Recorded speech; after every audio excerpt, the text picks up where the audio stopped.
Uh, Bismillahirrahmanirrahim. Kita akan melanjutkan tentang musik atau Islam dan musik. Dan kali ini kita akan melihat kedudukan musik di otak kita sebagai manusia. Karena sebagaimana kita mengetahui bahwa musik itu hal yang alamiah. Fitratul insan itu memang hal tidak dapat dipisahkan dari kebiasaan manusia. Mau tak mau, musik itu akan ada. Makanya mustahil Allah Subhanahu wa Ta'ala melarang ciptaannya untuk menikmati musik karena suatu hal yang alamiah. Seperti orang misalnya melihat pandangan yang indah, atau mendengar suara yang indah, atau makan makanan yang lezat, sama. Orang memang manusia seperti itu. Ada rasa senangnya. Jadi baik itu penglihatan, pendengaran, atau makan.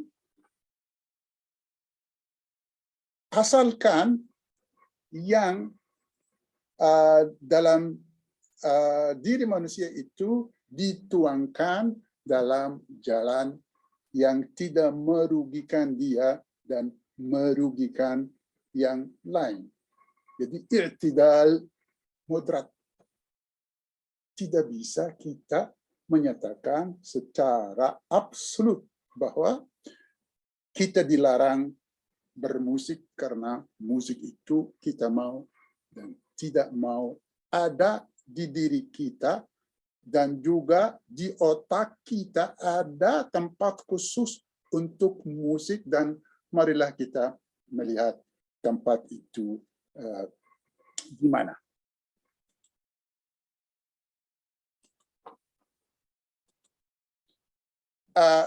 Anda dapat melihat ini otak manusia. Otak manusia itu dibagi atas dua bagian. Bagian kiri dan bagian kanan. Ini adalah bagian kiri dan ini bagian kanan. Semua bagian itu mempunyai tugas masing-masing.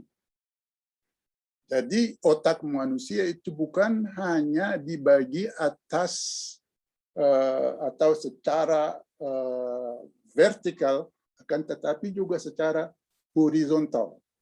Jadi horizontal itu ada bagian ke depan, itu namanya frontal, ada yang di tengah, ada yang di paling akhir, yaitu cerebral hemisphere. Cerebral itu yang di belakang. Cerebral itu kita dan makhluk-makhluk yang lain seperti binatang yang lain mempunyai hal yang sama, karena cerebral itu bertanggung jawab atas gerakan-gerakan kita. Misalnya kita menggerakkan kaki atau tangan atau mata dan lain-lain sebagainya yang terkait dengan hal-hal yang kita gerakkan dalam tubuh kita, karena otak itu menerima isyarat dari saraf-saraf tertentu. Kalau udah misalnya menerima isyarat itu, tangan bisa bergerak, kaki bisa bergerak, mata juga bisa berkedip. Ini tugas otak. Ini namanya neuroscience. Neuroscience itu ilmu yang terkait dengan hubungan otak dengan saraf-saraf kita. Itu suatu cabang ilmu, apalagi di ilmu psikologi itu sangat penting. Jadi kalau kita melihat ini memang yang kiri, ini kanan. Ini juga kiri, kanan. Kiri, kanan. Musik itu di mana? Karena memang ada penelitian baru. Jadi para ilmuwan untuk langkah awal menemukan bahwa musik di otak kita terletak di tempat yang ini.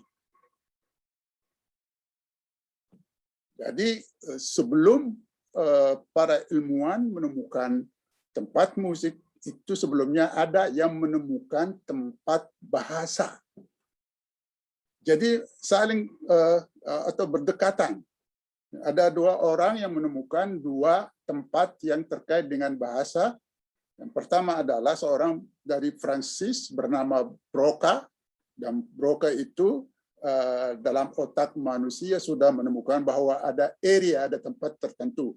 Kalau tempat itu terganggu atau tidak sehat, berarti cara kita berbicara juga akan menjadi kurang sehat dan diistilahkan dengan afasia itu dalam bahasa. Saya mengajarkan anak didik saya di pasca sarjana tentang afasia. Kita sering bicara tentang afasia, dan ada juga orang lainnya dari Jerman namanya Rinkel juga menemukan tempat di otak di mana tempat itu kalau sudah terganggu, orangnya juga bahasanya akan terganggu. Jadi ada dua tempat, itu Rinkel area dan Broca area, dan ini terkait dengan bahasa, dan ada penemuan-penemuan baru akan ditujukan kepada musik, di mana tempat musik itu ada di bagian yang ini. Ini sudah jelas membuktikan bahwa bagaimanapun musik itu jangan disikapi dengan hal yang seperti itu. Hal alamiah, fitri. Jadi kita bermusik karena memang itu hal yang bawaan. Tidak dapat dilarang.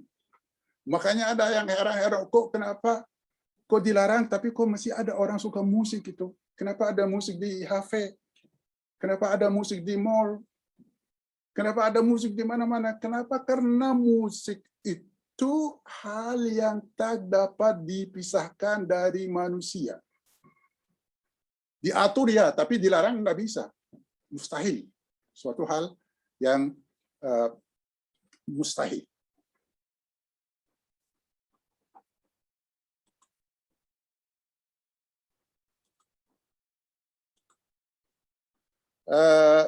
Lalu kita akan melihat juga otak kita dibagi atas dua. Kita akan melihat musik itu ada di mana. Ada bagian kiri dan ada bagian kanan. Bagian kiri mempunyai tugas tertentu dan kita akan melihat tugas-tugasnya apa. Dan bagian kanan juga mempunyai bagian-bagian tertentu atau mempunyai tugas tertentu. Kita akan melihat tugas kedua bagian itu apa. Kita lihat ke yang sebelah kiri. Bagian sebelah kiri itu bertanggung jawab atas apa? Analytical thought. Dia pikiran yang kepada analisis. Orang kan suka menganalisa gitu kan. Manusia itu berbeda-beda. Ada yang misalnya tujuannya untuk menganalisa, ada yang menikmati seni, ada yang mau menulis dan lain-lain. Jadi ini analytical thought, pikiran-pikiran yang orientasinya ke analisa. Yang berikutnya adalah detail oriented perception. Jadi persepsi yang mendetail. Kalau dia membayangkan sesuatu atau persepsi tentang sesuatu, akan dia memberikan deskripsi yang sangat detail. Yang berikutnya adalah order sequencing. Jadi order sequencing itu dia kalau ada suatu hal berurutannya itu secara tertib. 1, 2, 3, 4, 5, 6 secara tertib. Yang berikutnya adalah rational thought. Pikiran yang rasional. Sudah Anda jelas mengerti pikiran yang rasional. Verbal itu yang terkait dengan ngomongan, pembicaraan, lain atau berlawanan dengan non-verbal. Kalau kita kadang-kadang mendengar verbal dan non-verbal, verbal itu yang terkait dengan ucapan-ucapan, tapi kalau non-verbal itu yang terkait dengan misalnya kalau kita ingin mengekspresi diri kita menggunakan isyarat atau mata atau gerakan-gerakan tubuh. Yang berikutnya adalah ketios. Ketios itu berhati-hati. Orangnya berhati-hati. Kalau kita kadang-kadang hati-hati itu kita menggunakan bagian kiri. Planning itu merencanakan. Kalau merencanakan, tentu dia akan menggunakan bagian yang kiri. Yang berikutnya math, science. Itu juga matematika, sains, ilmu sains itu juga terletak di bagian kiri. Yang berikutnya adalah logika. Berpikir logis.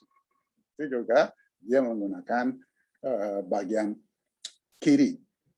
Right field vision. Tapi ini ada hal yang memang aneh karena walaupun di kanan akan tetapi bertanggung jawab atas bagian kanan, kelihatan bagian kanan.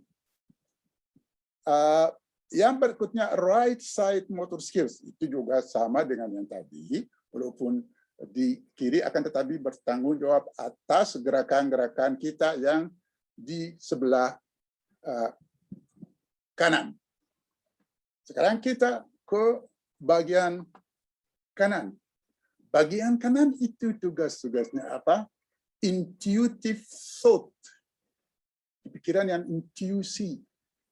Dari gerakan hati, pikiran-pikiran yang tidak memerlukan praktis rasional, jadi secara intuisi gitu, datang begitu saja kan, tidak ada perencanaan secara rasional. Holistic perception, yaitu persepsi yang secara keseluruhan, ada bayangan tentang hal tertentu, hal itu dapat dibayangkan secara keseluruhan.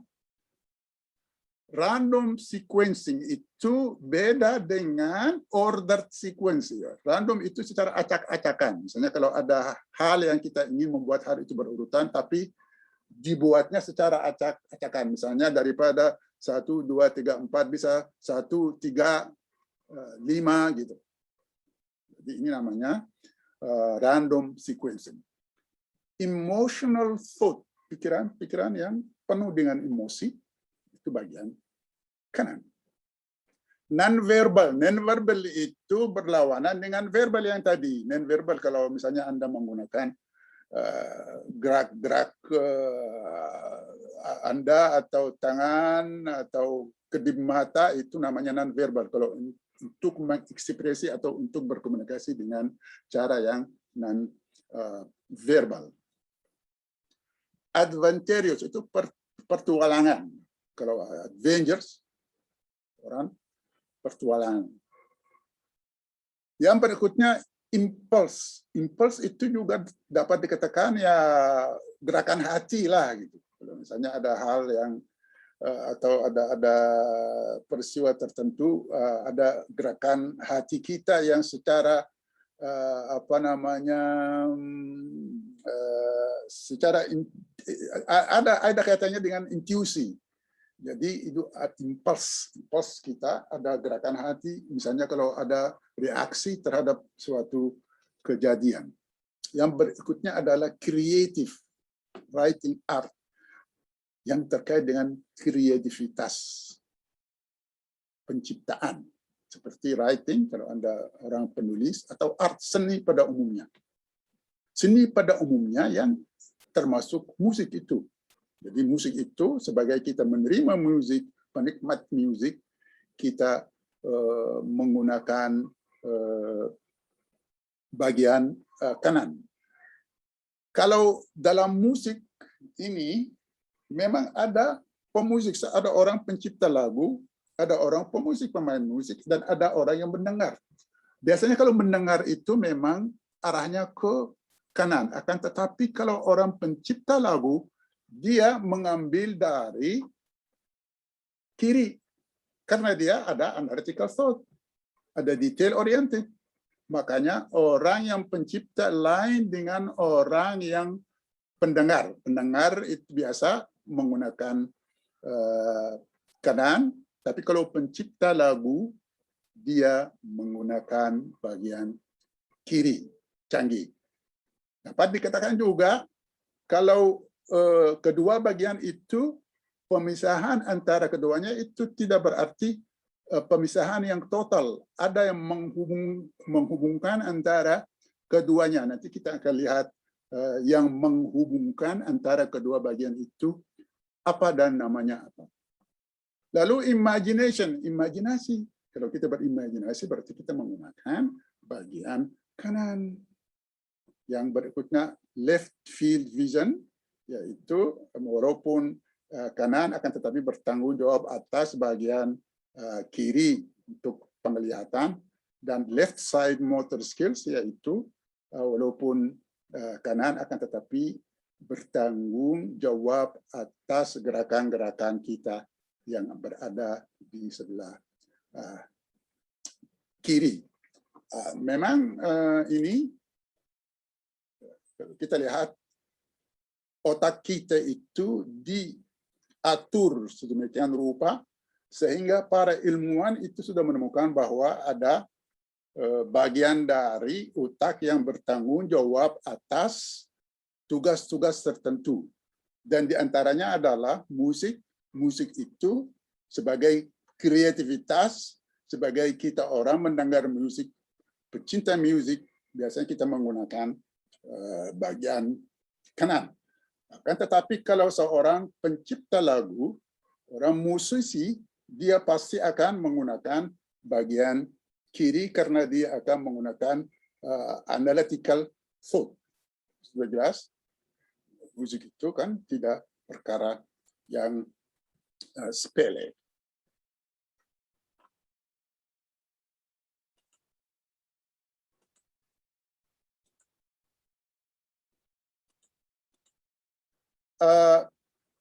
Ini lebih penjelasan. Kedua bagian otak hemisfer. Hemisfer itu bagian. Ada dua bagian kanan dan bagian kiri.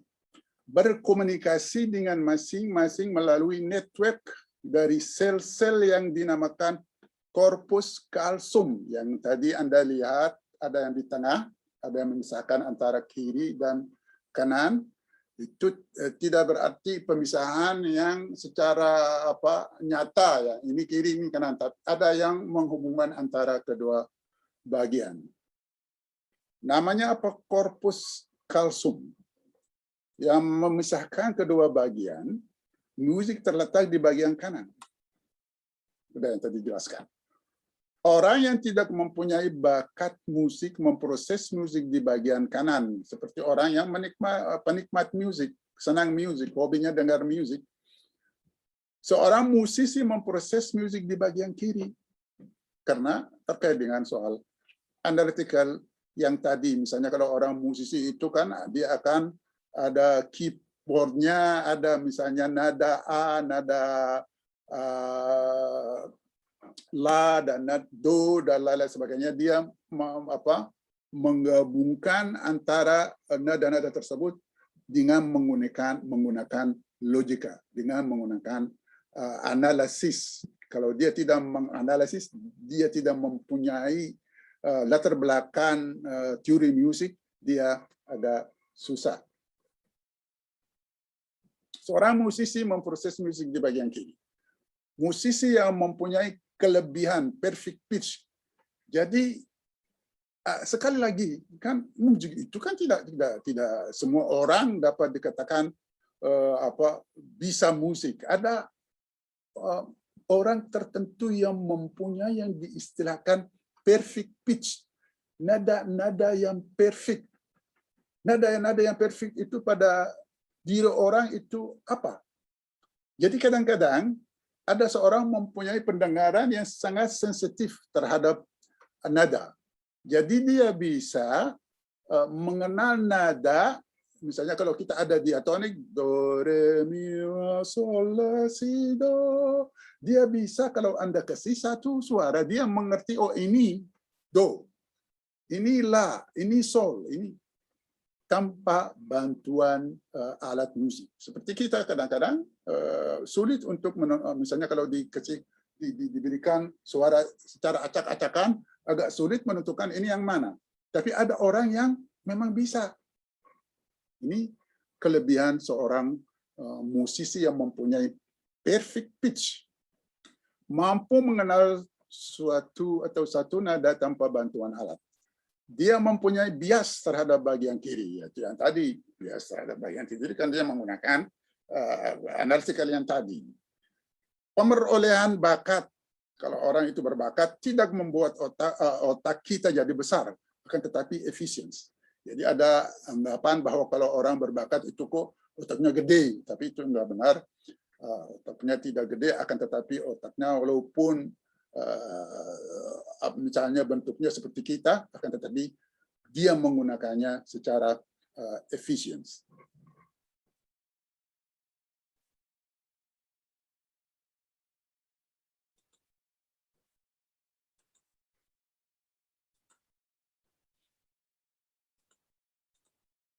Ini kita akan melihat, ini otak. Saya tidak ingin Anda misalnya bingung atau merasa ini kan terlalu sains, bukan. Ini hanya kita akan menunjukkan di mana ada tempat musik. Jadi yang tadi kita sudah membicarakan tentang Broca area dan menceritakan tentang wrinkle area. Kalau di otak kita, Broca area ada di sini, yang terkait dengan afasia. Kalau wrinkle area ada di sini, terkait dengan wrinkle area. Kalau Broca area itu sebenarnya penyakit afasia yang misalnya kalau orang bilang dia mengalami kesulitan berbicara, ini kan terkait dengan artikulasi. Orang tidak bisa bicara dengan benar. Jadi kalau Anda tidak bisa berbicara dengan benar, berarti Anda mengalami hal kerusakan di area di sini dan area namanya Broca. Dan wrinkle ini areanya ini memang juga kalau orang tidak bisa memahami, berarti walaupun Anda berbicara secara lancar, akan tetapi kalau orang lain ngomong Anda tidak bisa memproses dengan baik. Kalau ini Broca tidak bisa berartikulasi dengan baik. Jadi ini perbedaan kedua afasia, yang namanya afasia Broca dan afasia wrinkle. Ini dalam bahasa kita, dalam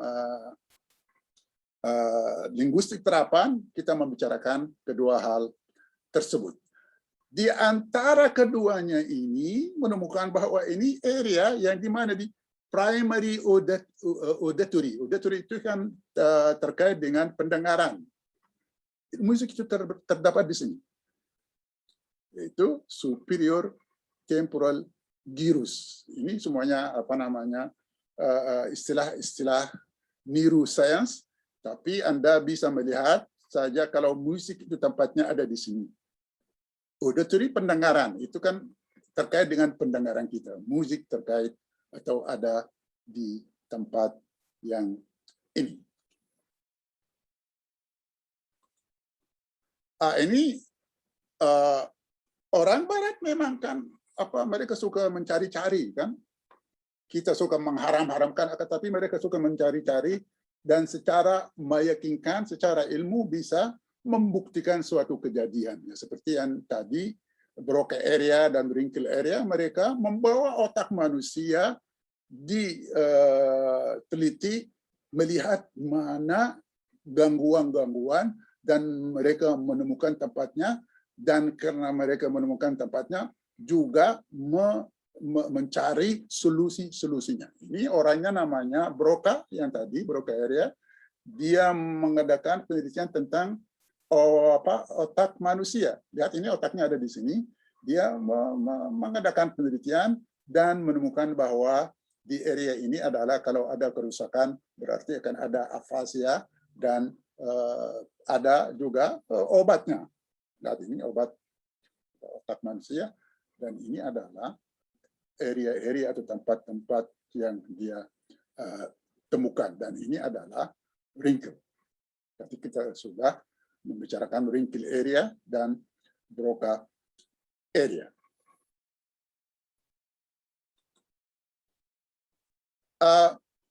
Music terapi dan education.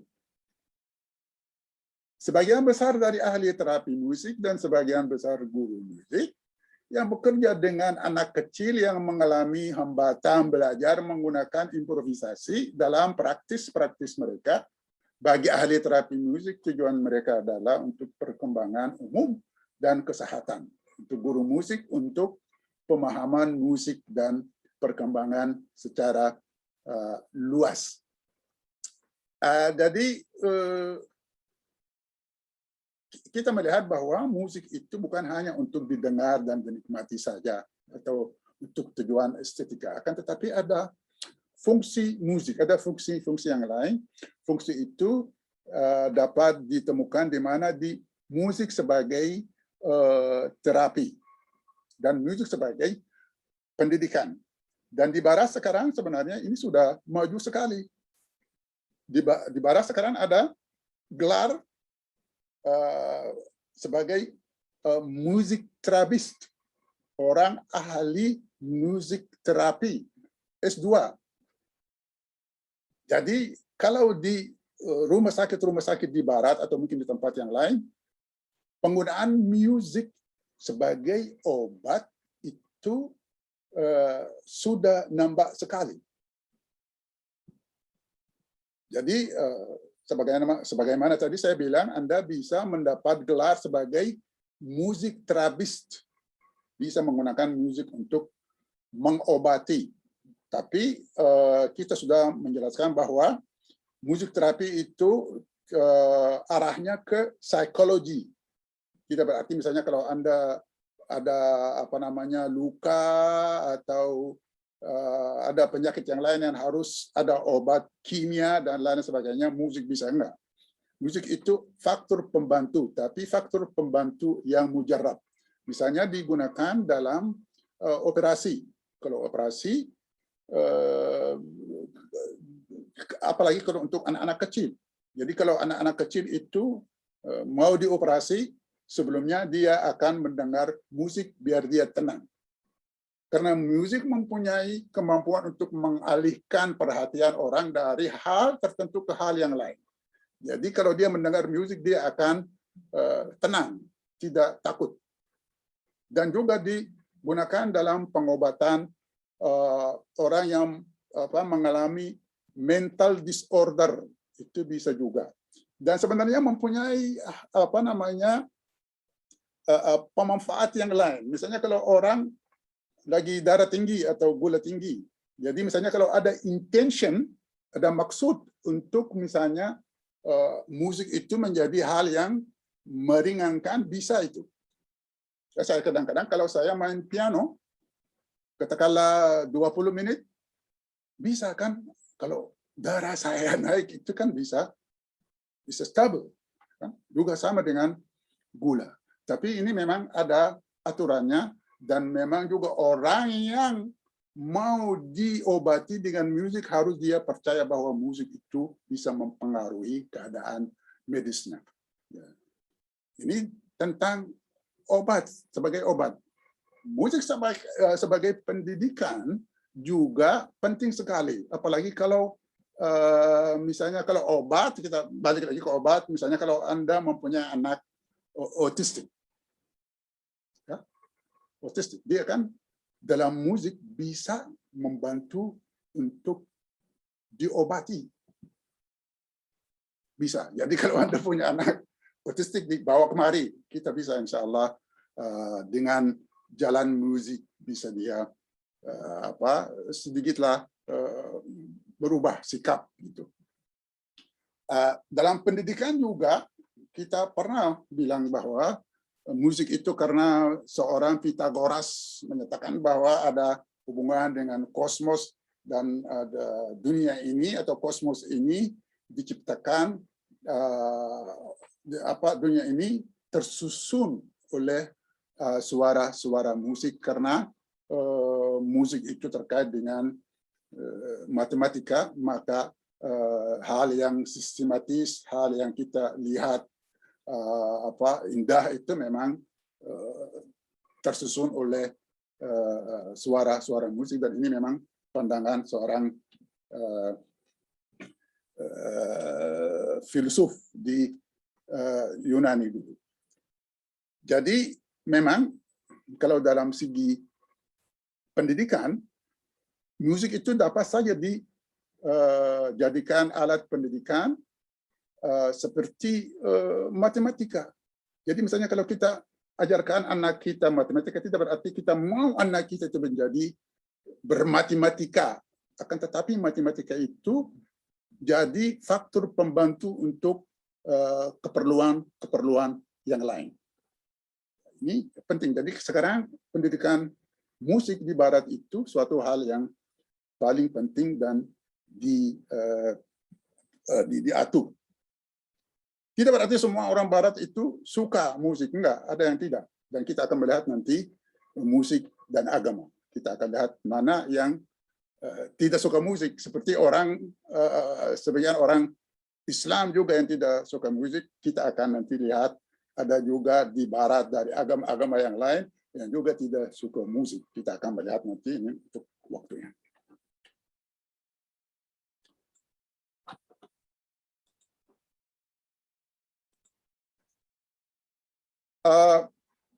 Asumsinya adalah interaksi improvisasi musik akan menjadi medium yang olehnya seorang guru akan relasi dengan anak-anak kecil, dan hal ini akan menghasilkan perubahan. Bisa macam-macam. Jadi kerjasama antara guru dan anak kecil akan memengaruhi keterlibatannya dalam musik, yang pada gilirannya akan menghasilkan pemahaman lebih tentang musik, dan juga bisa terjadi perubahan kesetara musik.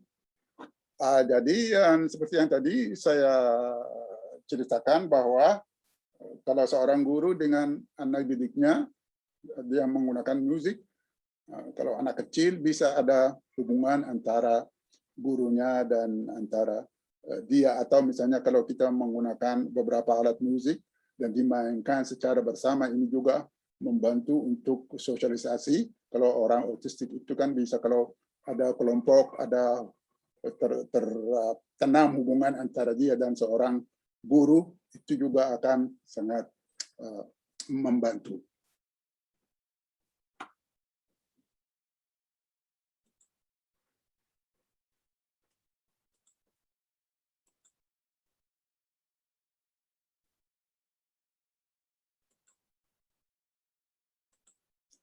Misalnya ini sekedar contoh, misalnya kalau ini contoh kerjasama antara guru dan anak kecil. Biasanya kan kita atau kemarin membicarakan tentang pengulangan. Ini paling tidak ini biar Anda tidak bingung dengan tulisan musik. Ini sol mi do. Sol.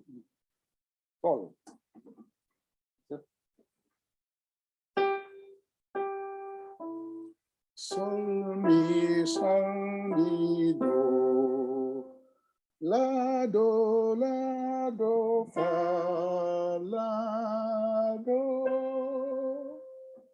Sol mi do, la fa, la do.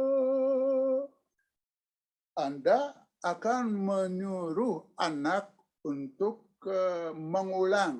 Anda misalnya di bagian pertama ini, dia akan meniru Anda. Dan sedemikian rupa bisa lebih panjang. Ini hanya sekitar contoh. Jadi dalam proses ini akan terjadi hubungan antara seorang guru musik atau seorang menggunakan musik sebagai terapi dengan orang patient atau orang yang mau belajar. Ini manfaatnya banyak. selain itu membuat anak didik kita itu merasa ada hubungan antara dia dan guru, dia merasa juga melakukan sesuatu yang ada maknanya. Ini memang bidang yang luas dan memerlukan peruraian lebih. Akan tetapi ini sekedar contoh kecil tentang pengaruh musik sebagai alat pendidikan dan sebagai alat pengobatan. Ya, ini jelas. Jadi tadi saya bilang ini memang bidang yang luas sekali, bidang yang canggih, sudah ada ahlinya, sudah ada gelarnya. Jadi yang tadi Anda dengar itu apa namanya contoh yang kecil.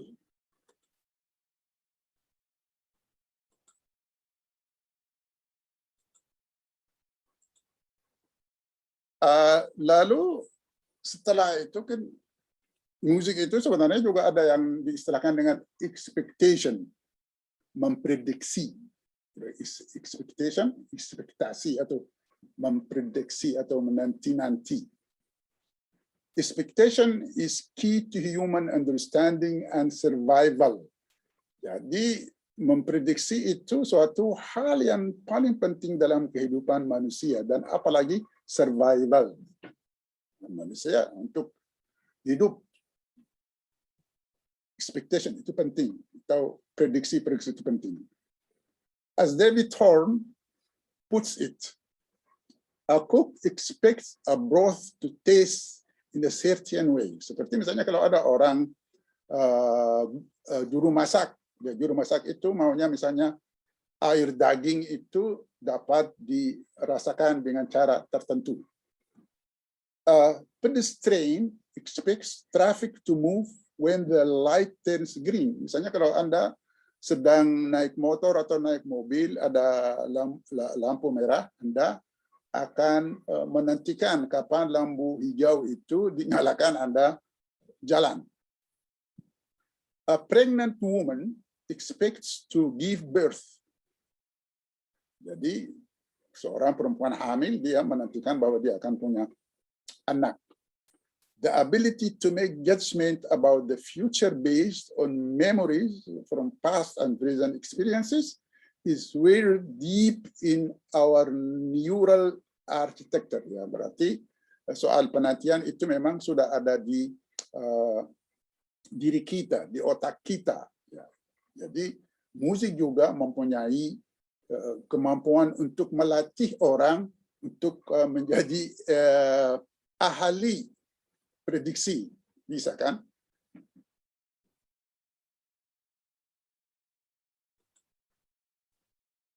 There is a consensus among writers that expectation work through a listener being able to predict.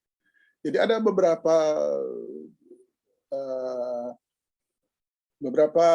penulis yang menyatakan bahwa soal penantian atau prediksi itu membuat orang, ya, kalau Anda membaca banyak, Anda akan menanamkan kemampuan memprediksi at any given moment. Jadi pada waktu mana saja, the future course of a piece of music based on his or her past experience. Jadi ini juga dapat diterapkan dalam musik. Misalnya kalau Anda mendengar sebuah lagu, apalagi kalau Anda mempunyai pengalaman sebelumnya, misalnya kalau Anda mendengar lagu tertentu, mau mendengar lagunya itu sekali lagi, soal prediksi akan ada dalam jiwa Anda, dalam otak Anda. Anda misalnya kan dari frasa ke frasa, Anda akan menantikan ada frasanya seperti ini. This will comprise sounds that have just been heard and may include previous hearings of the same performance. In the case of recorded music, earlier hearings of other performances and other hearings of other pieces. Jadi ini kalau Anda memang pernah mendengar musik dan mau mendengar lagi, Anda akan memprediksi apa yang akan terjadi. Mungkin cukup sampai di sini dan kita akan ke episode yang datang. Dan Assalamualaikum.